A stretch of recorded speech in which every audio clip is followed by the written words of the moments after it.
የፈጠረኝ አላህ አንዱ ይታዘባል ካንቺ ፍቅር ልቤ ሌላ እንዴት ያስባል ያንቺው ነሽ የኔ መውደድ ባልና ሚስት ከተጋቡ 4 ዓመታትን አስቆጥረዋል። ግን ልጆች መውለድ አይችሉም ነበርና ወደ ሐኪም ቤት ችግሩን ለማወቅ ይሄዳሉ። አስፈላጊው ምርመራ ማድረግ እንዳለባቸው ተነግሯቸው ወደ ቤታቸው ይመለሳሉ። የምርመራውን ውጤት ለመስማት ባል ወደ ሐኪም ቤት ቀድሞ ያመራል። ዶክተሩ ጋር ሲገባም የተነገረው ውጤት እጅጉን አሳዛኝ ነበር። ባለቤቱ መውለድ አትችልም፣ መሃን ናት።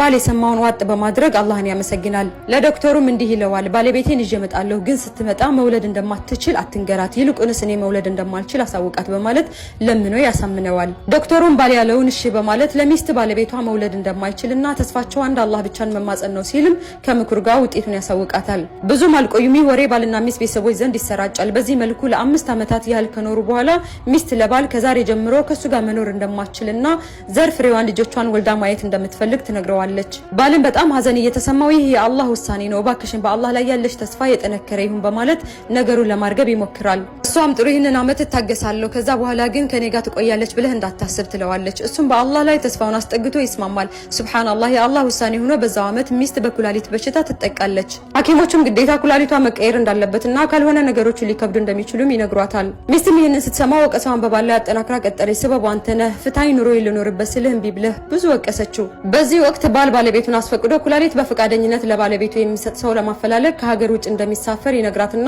ተሰናብቶ ከሆስፒታሉ ይወጣል። ብዙም አልቆየም፣ ከሳምንት በኋላ ይደውላል። አልሐምዱሊላህ ኩላሊት የሚሰጥ ሰው አግኝቻለሁ አብሽሪ በማለት ያበስራታል። አንድ የአረብ ሀገር ተወላጅ ወጣት ያለችበት ሆስፒታል ድረስ መጥቶ ኩላሊት ሊሰጣት ፈቃደኛ መሆኑን ይነግራታል። ቤተሰቡ ሁሉ ተደስቶ ዱዓው ዘነበበት። ለነገሩ ኩላሊቱን የሚሰጠው በእርግጥም ባል እንጂ ይህ ወጣት አልነበረም። ሚስትና ቤተሰብ እንዳያውቁ የተጠቀመው ዘዴ ነበር። ባል አስፈላጊውን የቀዶ ጥገና ከተደረገለት በኋላ ኩላሊቱን ለሚስት ይሰጥና የኩላሊት ዝውውሩ በተሳካ መልኩ ይጠናቀቃል። አልሐምዱሊላህ ሚስትም ሙሉ ለሙሉ ጤንነቷ ተመልሶላታል። መቼም ይህንን ከፍተኛ ክፍያ የከፈለን ባል ድካምና በአላህ ላይ ያለውን ተወኩልና ኢማን ብሎም ተስፋ አላህ በከንቱ አይተወውም አይደል? ብዙም አልቆዩም ሚስት የመጀመሪያ ልጇን መጸነሷን አወቀች። አላሁ አክበር! በ9ኛ ወር የመጀመሪያ ልጅ ተወለደ። ቤተሰብ ሁሉ በደስታ ተዋጠ።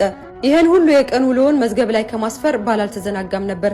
በዚህ ሁኔታ ላይ ሳሉ አንድ ቀን በቤት ውስጥ ካለ ጠረጴዛ ላይ ይህንን መዝገብ ረስቶ ጥሎት ከቤት ይወጣል። ሚስትም አንስታ ማንበብ ትጀምራለች። ያን የነበር እውነታውን ሁሉ ያወቀችው በልቅሶ ተዋጠች። ወዳውኑ ባልጋ ደውላ ተንሰቅስቃ እውነታውን እንዳወቀች አስረዳችው። እሱም እያለቀሰ ምን ያህል እንደሚወዳት ነገራት። ከዛ ጊዜ ጀምሮ ሚስት ለሱ ካላት ክብርና ከፍተኛ ውዴታ የተነሳ ከዛች ቀን ጀምሮ ቀና ብላ በሙሉ አይኗ ደፍራ እንዳላየችው ላለፉት 10 ዓመታት ብቻዋን ያለቅስ እንደነበርና እንባውን ይጠርግለት የነበረ ሰው እንዳልነበርና ዛሬ ባለቤቱ ስታለቅስ አይዞሽ በማለት እንባዋን እንደሚያብስላት ይነግራታል። ይሄው ነው ታሪኩ። አያችሁ አይደለ ሶብር ምን ያክል ነገር እንደሚያስፈልገን። የሶብር ውጤቱ መጨረሻው ጣፋጭና አስደሳች ነው፣ ሁሌም ቢሆን ማለት ነው። ወደ መልካም ነገር ያመላከተ ሰው የሰራውን ያክል አጅር ያገኛል ብለዋል ረሱል አለይሂ ሰላቱ ወሰለም። ይሄን ቪዲዮ ሁላችሁም ሼር፣ ሪፖስት፣ ኮፒ ሊንክ አድርጉላለሁ። አሰላሙ አለይኩም ወራህመቱላሂ ወበረካቱ።